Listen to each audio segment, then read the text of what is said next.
মধ্যে একটা টাকার খেলা আছে। সৌর চট্টোপাধ্যায় মেয়র থাকাকালীন তাকে পিঠ চাপড়ে বলেছিলেন খাও খাও, অর্থাৎ ঘুষ খাও, টাকা করো। যে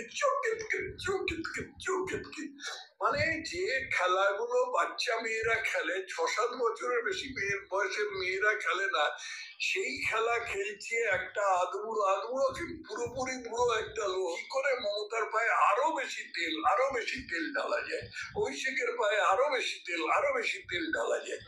জানুয়ারিতে 71 হবে, আর কবে প্রধানমন্ত্রী হবেন দিদি? নমস্কার বন্ধুরা, আজ তোমাদের জন্য যে ভিডিওটা নিয়ে এসেছি, তোমরা সবাই অবশ্যই জানো যে শোভন চট্টোপাধ্যায় এতদিন বিজেপিতে ছিলেন, মানে প্রথমে তৃণমূলে ছিলেন, তারপর বিজেপিতে গেলেন, তারপর আবার তৃণমূলে ফিরে এলেন। তো তোমরা সবাই এটা অবশ্যই জেনে গেছো যে মমতার সাথে ওই শোভন চট্টোপাধ্যায়ের একটা মিটিং হয়েছে। সেই মিটিং হওয়ার পর মমতা এবং অভিষেকের সাথে তার মিটিং হওয়ার পর তিনি আবার একটি নতুন পদ পেয়েছেন, এবং পদে আসার পরও এটা জানতে পারাই যাচ্ছে বা বোঝাই যাচ্ছে যে কালী পূজার পর নাকি তিনি পার্টিতে আবার যোগ করবে। তাহলে বুঝতে পারছো যে তৃণমূলে আবার তিনি ফিরে এসেছেন। তো সেই ঘটনাটা নিয়ে এই তথাগত রায় কি বলছেন সেটা আমি তোমাদেরকে শোনাবো, তার সাথে সাথে রত্না চট্টোপাধ্যায় তিনি কি বলছেন সেটা শোনাবো। আর এই ভিডিওটা দেখো, তোমরা অনেক কিছু বুঝতে পারবে। ঠিক আছে, তো চলো ভিডিওটা শুরু করা যাক। মাথায় রাখবেন যে মাতঙ্গিনী হাজরা তিনি কিন্তু বর্ণ পরিচয় লিখেছিলেন। ডিভোর্স সবার আগেই শোভন চট্টোপাধ্যায় যে আচরণ করছেন সেটা আদৌ ওর নামের সাথে সংগতিপূর্ণ নয়, অর্থাৎ শোভন নয়, অত্যন্ত অশোভন আচরণ করছিল। শোভন চট্টোপাধ্যায় তো নানা সময় দল বদলেছেন। আগে তৃণমূলে ছিলেন, তৃণমূল থেকে বিজেপিতে এলেন, বিজেপি থেকে আবার তৃণমূলে ফিরে গেছেন, এরপরে হয়তো তেলেগু দেশময় যাবেন বা অসম গণপরিষদে যাবেন, কোথায় যাবেন আমি জানি না। কিন্তু এর মধ্যে একটা টাকার খেলা আছে, এটা আন্দাজ করা আদৌ অসমীচীন। শুনছো তো কি বলছে তথাগত রায়? বলছে এর মধ্যে একটা টাকার খেলা আছে। আচ্ছা, তোমাদের কি এই কথাটাই মনে হচ্ছে যে শোভন চট্টোপাধ্যায় যে আবার এই তৃণমূলে যোগদান করলেন, মানে এখনো কি বলবো অফিসিয়ালি তো যোগদান করেননি, কিন্তু তিনি একটি পদ পেয়ে গেছেন, তো সরকারি পদ পেয়ে গেছেন, তার মানে এটা বোঝাই যাচ্ছে যে তৃণমূলে তিনি যোগদান অবশ্যই করতে চলেছেন। ঠিক আছে, কিছুদিনের মধ্যে যোগদান করবেন। তাহলে তোমরাই দেখো, প্রথমে তৃণমূলে ছিল, তৃণমূল থেকে চলে এলো বিজেপিতে, বিজেপি থেকে আবার ফিরে এলো তৃণমূলে। তাহলে এই ঘটনার পেছনে আসল উদ্দেশ্যটা কি? দেখো, একটা ভিডিও আমি এর আগে করেছিলাম, সেখানে তোমাদেরকে বলেছিলাম যে এখন এই দল থেকে ওই দলে যাওয়া বা ওই দল থেকে এই দলে আসা কোনো ব্যাপারই নয়, মানে এটা একটা কি বলবো, মানে কাজের মতো এদের কাছে হয়ে গেছে। ঠিক আছে, রাজনীতিটা তো সেটা থেকে বোঝা যাচ্ছে যে এটা যে বলছেন তিনি টাকার খেলা আছে, এটা থাকতেও পারে বলে আমার মনে হচ্ছে। তোমাদের কি মনে হয় অবশ্যই কমেন্ট করে জানাও। কোন দলে একটাই কোড আছে যে মমতাকে খুশি করতে হবে, অভিষেককে খুশি করতে হবে। ওই সমস্ত আবল তাবল কথা বলছে, কিছুই করতে পারবে না, ওনার টিম করবে। এইসব কথা বলছে মমতাকে বা অভিষেককে খুশি করবে। মিতালিবাগ কোনো একটা মানুষের পদবাচ্যই নয়। কল্যাণ বন্দ্যোপাধ্যায় তো সাংসদ, এবং কিছুদিন ধরে তার নাম শুনছি, সে অ্যাডভোকেটও বটে। কিরকম অ্যাডভোকেসি করে আমি জানি না। মিতালি বাগ তার ধারে কাছেও নয় আর কি। অতএব এদের সকলেরই একই ধান্দা যে কি করে মমতার পায়ে আরো বেশি তেল ঢালা যায়, অভিষেকের পায়ে আরো বেশি তেল ঢালা যায়।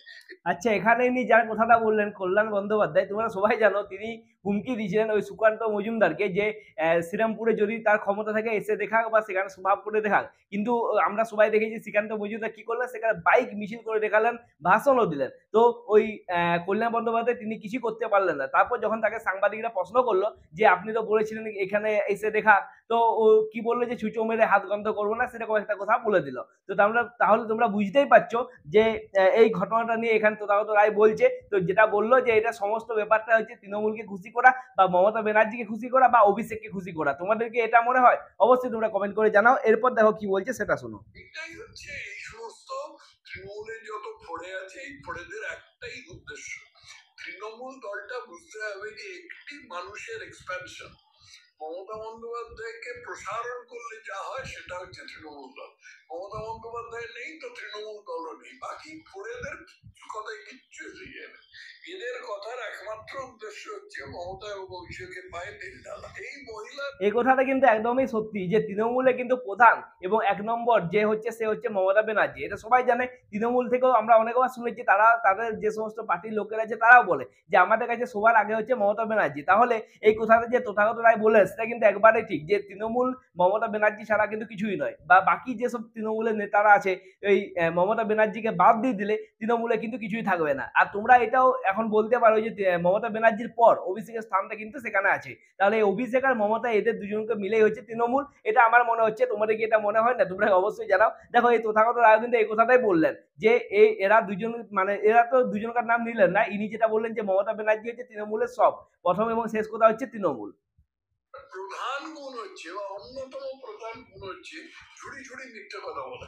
মনে আছে ডবল ডবল চাকরি হবে, 60,000 চাকরি খালি আছে, অথচ পশ্চিমবঙ্গের সেই একই নিঃশ্বাসে বলছেন, এক নিঃশ্বাসে বলছেন, একদিকে বলছেন ডবল ডবল চাকরি হবে, পশ্চিমবঙ্গে 60,000 চাকরি খালি আছে, আবার বলছেন পশ্চিমবঙ্গের পরিযায়ী শ্রমিকদের ওপর অত্যাচার হচ্ছে, তাদের থানা করা হচ্ছে, তারা করা হচ্ছে, তাদের বাংলাদেশে ঢুকিয়ে দেওয়া হচ্ছে।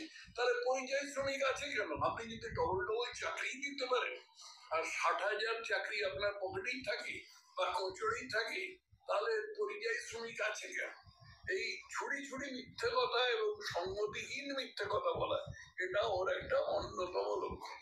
আচ্ছা, তাহলে তোমরা শুনলে তো কি বললো, এই যে কথাটি বললেন এই কথাটি বললেন মমতা ব্যানার্জিকে নিয়ে। তোমরা সবাই দেখেছো অনেক জায়গাতে ভাষণ দিতে গিয়ে মমতা ব্যানার্জি বলেছে যে অনেক চাকরি বাকি আছে, সেই চাকরিগুলো মানে শূন্যপদ এখনো অনেক খালি আছে, ঠিক আছে, কিন্তু আমরা দেখছি যে সেই চাকরির জন্যই প্রায় মানে ক্রমশই আমরা কি দেখতে পাচ্ছি যে আন্দোলন চলছে, ঠিক আছে, নানা রকম আন্দোলন চলছে চাকরির জন্য।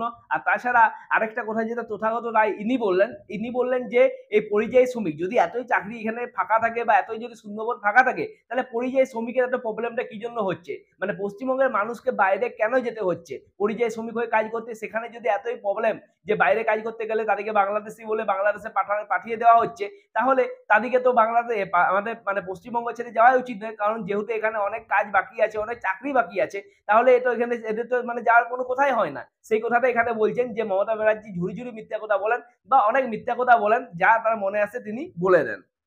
উনি কি ভাবছেন উনি কেন্দ্রীয় সরকারে যাবেন, উনি প্রধানমন্ত্রী হবেন? শুনেছি নাকি এইরকম উচ্চাসা একদা ওর ছিল, সেটা এখন আস্তে আস্তে স্থিমিত হয়ে গেছে। বয়সও তো সামনের জানুয়ারিতে 71 হবে। আর কবে প্রধানমন্ত্রী হবেন দিদি?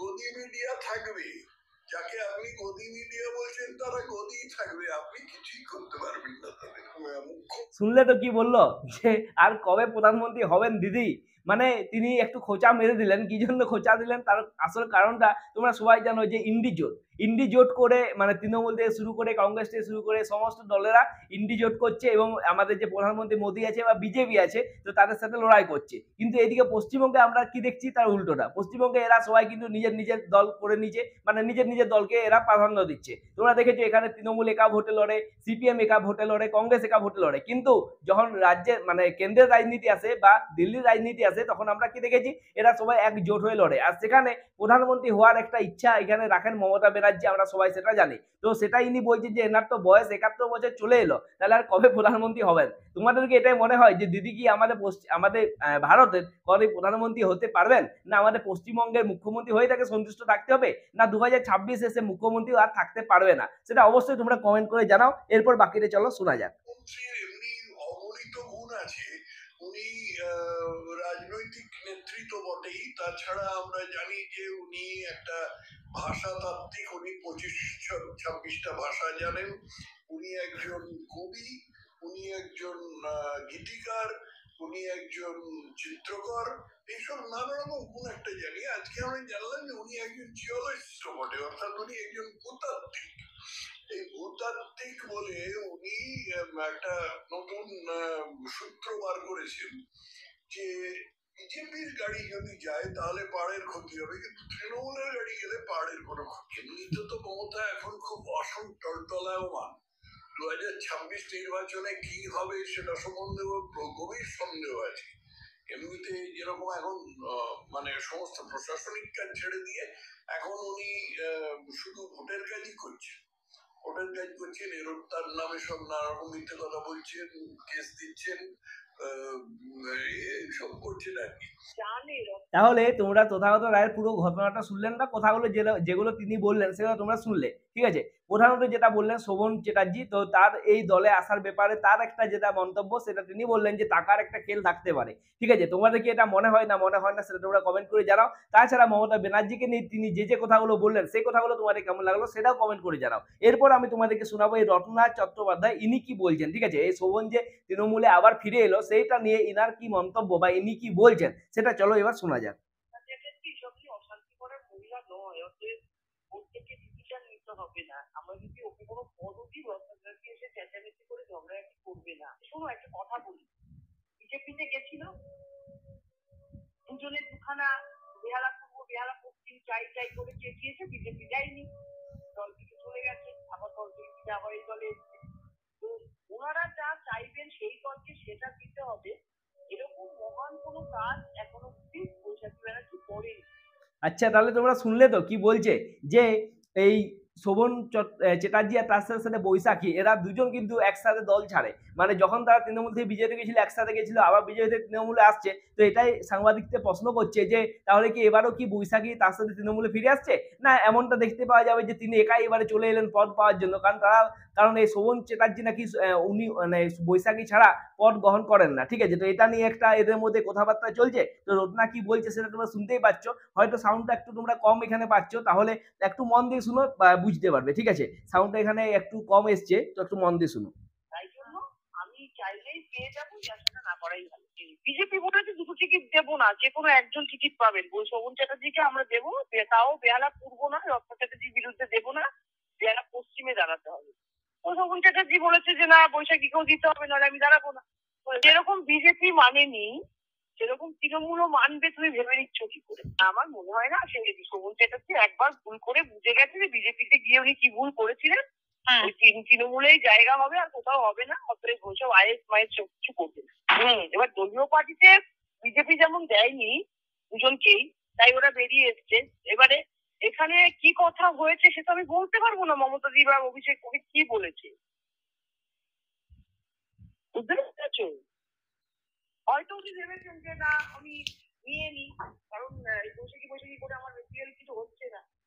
আচ্ছা, তাহলে তোমরা শুনলে তো কি বললো, যে এদের মধ্যে কিন্তু একটা এরকম গন্ধ পাওয়া যাচ্ছে যেন হচ্ছে বৈশাখী, রত্না আর এই শোভন, যেটা যে তিনজনকার মধ্যে একটা একটা তোমরা কিছু একটা এখানে ফিল পাচ্ছ না। মানে এখানে দেখো এই রত্না ব্যানার্জি চট্টোপাধ্যায় তিনি কি বলছেন, যে এই বৈশাখী আর এই শোভন এরা দুজন যেখানে যায় একসাথে যায়, কিন্তু তারপর তোমরা কি দেখতে পাচ্ছ যে এখন কিন্তু তিনি এই বৈশাখীকে ছেড়ে নিজেই পদের জন্য চলে এলেন। তো তাহলে এখানে একটা যে প্রশ্ন তুলেছিলেন এই তথাগত রায়, সে কথা কি ভুল বলেছেন, যে এখানে একটা টাকার গন্ধ আছে? বা অনেক মানুষ কিন্তু এই কথাটাও বলছে যে এই মানুষটা সবসময় একটা কোনো না কোনো পদে মানে থাকার অভ্যস্ত, ঠিক আছে। তো এতদিন তিনি কোনো পদে ছিলেন না, কোনো একটা দায়িত্বে ছিলেন না, ঠিক আছে। মানে বুঝতে পারছো কি বলতে চাইছি। তো সেই জন্য তিনি আর থাকতে পারলেন না, শেষ পর্যন্ত তাকে ফিরে আসতে হলো। সে দেখতে পেলো যে বিজেপিতে কোনো মানে ফল হবে না, তাহলে একটাই মাত্র উপায় আছে, তৃণমূল। মানে যেটা রত্না বলছে যে এই বিজেপি ছাড়া তার কোনো আর গতি নেই, মানে এই শোভনের আর কোনো গতি নেই। তো তোমরাও কি এটাই মনে করো?